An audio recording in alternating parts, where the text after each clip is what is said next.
எல்லோருக்கும் ஹாய். சியான் விக்ரம் தமிழ் சினிமாவோட ஒரு தரமான ஆக்டர், மிகச்சிறந்த நடிகர். தமிழ் சினிமாவில் எந்த ஒரு சினிமா பேக்ரவுண்ட் இல்லாமல் என்ட்ரி கொடுத்து தன்னோட திறமையான நடிப்பை வெளிக்காட்டி தமிழ் சினிமாவோட ஒன் ஆஃப் தி பெஸ்டஸ்ட் ஆக்டராக இருக்காரு விக்ரம்.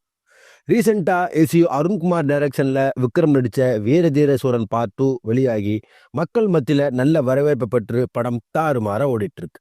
விண்டேஜ் விக்ரமா மிரட்டிட்டாருன்னு மக்கள் மத்தியில், ஃபேன்ஸ் மத்தியில் நல்ல நேம் வந்துருச்சு. எக்கச்சக்கமான ஹிட்டான படங்களை கொடுத்துருக்காரு விக்ரம். என்னதான் எக்கச்சக்கமான ஹிட்டான படங்களை கொடுத்தாலும் சில பல முக்கியமான பிளாக் பஸ்டர் படங்களை நடிக்க தவற விட்டுருக்காருன்னு சொல்லலாம்.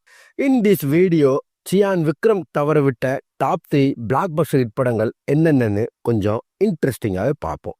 நம்பர் 3, கன்னத்தில் முத்தமிட்டால். மணிரத்னம் டைரக்ட் பண்ணி மெட்ராஸ் டாக்கீஸ் ப்ரொடியூஸ் பண்ணி 2002 வெளிவந்து ஒரு சூப்பர் டூப்பர் ஹிட்டான படம் கன்னத்தில் முத்தமிட்டார். மாதவன், சிம்ரன், PS கீர்த்தனா, நந்திதா தாஸ் மற்றும் பல நடிச்சிருப்பாங்க. இசைப்பியல் ரமன் மியூசிக் கம்போஸ் பண்ணி தரமான ஆல்பம்ஸ், பிஜிஎம்ஸ் போட்டிருப்பார். ரவி கே சந்திரன் சினிமோட்டோகிராஃபியில் ஸ்ரீகர் பிரசாத்தோட எடிட்டில் வந்த படம் மணிரத்னத்தோட தரமான டைரக்ஷன்லையும் கணங்க வைக்கிற ஸ்டோரிலையும் படம் தாறுமாறான ஹிட்டை கொடுத்துச்சு.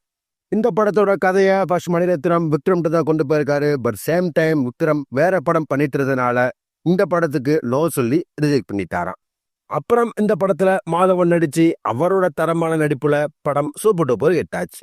இந்த படத்தை விக்ரம் தவற விட்டாருன்னே சொல்லலாம். நம்பர் 2, ராட்சசன். ராம்குமார் டைரக்ட் பண்ணி ஆக்சிஸ் ஃபிலிம்ஸ் ப்ரொடியூஸ் பண்ணி 2018 வெளிவந்து ஒரு சூப்பர் டூப்பர் ஹிட்டான படம் ராட்சசன். விஷ்ணு விஷால், அமலாபால், சரவணன், அம்மு அபிராமி மற்றும் பல நடிச்சிருப்பாங்க. ஜிப்ரான் மியூசிக் கம்போஸ் பண்ணி தரமான பிஜிஎம்ஸ் போட்டுப்பார். PV சங்கரோட சினிமோட்டோகிராஃபியில் சான் லோகேஷோட எடிட்டில் வந்த படம் நல்ல ஒரு த்ரில்லர் படம். விஷ்ணு விஷாலோட பயங்கரமான ஆக்டில் படம் சூப்பர் டூப்பர் ஹிட் ஆச்சு. இந்த படத்தோட ஸ்டோரி ஃபர்ஸ்ட் விக்ரம்க்கு தான் போயிருக்கு. பட் என்னவோ இந்த படத்தோட கதைக்கு விக்ரம் நோ சொல்லி ரிஜெக்ட் பண்ண அப்புறம் விஷ்ணு விஷால் நடிச்சு படம் வெறித்தரமான ஹிட்டை கொடுத்துச்சு. ஸோ இந்த படத்தையும் விக்ரம் தவற விட்டார்னே சொல்லலாம். நம்பர் 1, அலைபாயுதே. சியான் விக்ரம் தவற விட்ட டாப் 3 பிளாக் பஸ்டர் படங்கள்ல நம்பர் 1 இடத்தை பிடிக்கிற படம் அலைபாயுதே. மணிரத்னம் டைரக்ட் பண்ணி மெட்ராஸ் டாக்கீஸ் ப்ரொடியூஸ் பண்ணி 2000 வெளிவந்து ஒரு சூப்பர் டூப்பர் ஹிட்டான படம். மாதவன், சாலினி மற்றும் பலர் நடிச்சிருப்பாங்க. நல்ல ஒரு ரொமான்டிக் ஃபிலிம். 90s கிட்ஸ் எல்லாத்துக்கும் நல்ல ஒரு ஃபீல் குட்டை கொடுத்த படம். PC ஸ்ரீராமோட சினிமோட்டோகிராஃபியில் ஸ்ரீகர் பிரசாத்தோட எடிட்டில் வந்த படம். இந்த படத்தோட கதையும் ஃபர்ஸ்ட் விக்ரம்கிட்ட தான் போயிருக்கு. பட் இந்த கதைக்கு நோ சொல்லி ரிஜெக்ட் பண்ண படம் மாதவன்கிட்ட போய் மாதவன் சாலினியோட தரமான ரொமான்ஸ்னால படம் சூப்பர் டூப்பர் ஹிட் ஆச்சு. இந்த படத்தையும் விக்ரம் தவற விட்டார்னே சொல்லலாம். மேலும் விக்ரம் அரவிந்த் சாமியோட பாம்பே படத்தையும், சூர்யாவோட காக்க காக்க படத்தையும், சூர்யாவோட 24 படத்தையும் தவற விட்டுக்காருன்னு சொல்லலாம்.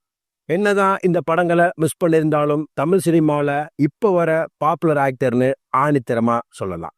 இந்த வீடியோ பிடிச்சிருந்தா லைக் பண்ணுங்க. சியான் விக்ரம் ஃபேன்ஸ் எல்லாத்துக்கும் இந்த வீடியோ ஷேர் பண்ணுங்க. சியான் விக்ரம் தவற விட்ட படங்கள்ல நீங்க நினைக்கிற டாப் 3 பிளாக் பஸ்டர் படங்களை கமெண்ட்ல சொல்லுங்க. அடுத்து ஒரு இன்ட்ரெஸ்டிங்கான வீடியோல நான் உங்களை சந்திக்கிறேன். Until then, bye-bye.